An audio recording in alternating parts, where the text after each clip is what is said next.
మూడో దశ సర్పంచ్ ఎన్నికలు జరిగే గ్రామాల్లో కాంగ్రెస్ పార్టీ బలపరుస్తున్న అభ్యర్థులను గెలిపించాలని మంత్రి పొన్నం ప్రభాకర్ ప్రజలను విజ్ఞప్తి చేశారు. తెలంగాణ ప్రజాపాలన ప్రభుత్వంలో సీఎం రేవంత్ రెడ్డి నాయకత్వంలో ప్రతి గ్రామంలో అభివృద్ధి కార్యక్రమాలను చూసిందన్నారు. సంక్షేమ పథకాలు, అభివృద్ధి కార్యక్రమాలు గ్రామ స్థాయి వరకు వస్తున్నాయని చెప్పారు. సన్న బియ్యం, రేషన్ కార్డులు, ఇందిరమ్మ ఇల్లు, 200 యూనిట్ల ఉచిత విద్యుత్, మహిళా సంఘాలకు వడ్డీ లేని రుణాలు, ఆర్టీసీలో ఉచిత ప్రయాణం ఇలా ఎన్నో పథకాలు అమలవుతున్నాయని తెలిపారు. భవిష్యత్తులో అనేక కార్యక్రమాలను కొనసాగిస్తున్నామని, మూడో దశ గ్రామ పంచాయతీ ఎన్నికల్లో కాంగ్రెస్ పార్టీ బలపరుస్తున్న అభ్యర్థులను గెలిపించాలని మంత్రి పొన్నం ప్రభాకర్ కోరారు.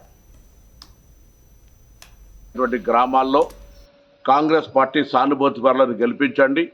తప్పకుండా తెలంగాణ ప్రజాపాలన ప్రభుత్వం రేవంత్ రెడ్డి గారి నాయకత్వంలో ప్రతి గ్రామంలో అభివృద్ధి కార్యక్రమాలను చేస్తుంది.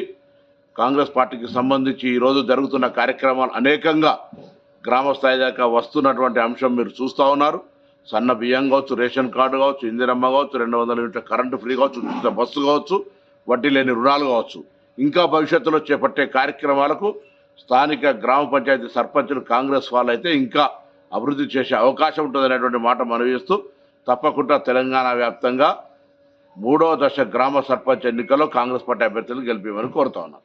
మూడో దశ సర్పంచ్ ఎన్నికలు జరిగేటువంటి గ్రామాల్లో కాంగ్రెస్ పార్టీ సానుభూతిపరులను గెలిపించండి. తప్పకుండా తెలంగాణ ప్రజాపాలన ప్రభుత్వం రేవంత్ రెడ్డి గారి నాయకత్వంలో ప్రతి గ్రామంలో అభివృద్ధి కార్యక్రమాలను చేస్తుంది. కాంగ్రెస్ పార్టీకి సంబంధించి ఈరోజు జరుగుతున్న కార్యక్రమాలు అనేకంగా గ్రామ స్థాయి దాకా వస్తున్నటువంటి అంశం మీరు చూస్తూ ఉన్నారు. సన్న బియ్యం కావచ్చు, రేషన్ కార్డు కావచ్చు, ఇందిరమ్మ కావచ్చు, 200 యూనిట్ల కరెంటు ఫ్రీ కావచ్చు, ఉచిత బస్సు కావచ్చు, వడ్డీ లేని రుణాలు కావచ్చు. ఇంకా భవిష్యత్తులో చేపట్టే కార్యక్రమాలకు స్థానిక గ్రామ పంచాయతీ సర్పంచులు కాంగ్రెస్ వాళ్ళు అయితే ఇంకా అభివృద్ధి చేసే అవకాశం ఉంటుందనేటువంటి మాట మనవిస్తూ తప్పకుండా తెలంగాణ వ్యాప్తంగా మూడో దశ గ్రామ సర్పంచ్ ఎన్నికల్లో కాంగ్రెస్ పార్టీ అభ్యర్థులను గెలిపేమని కోరుతాం.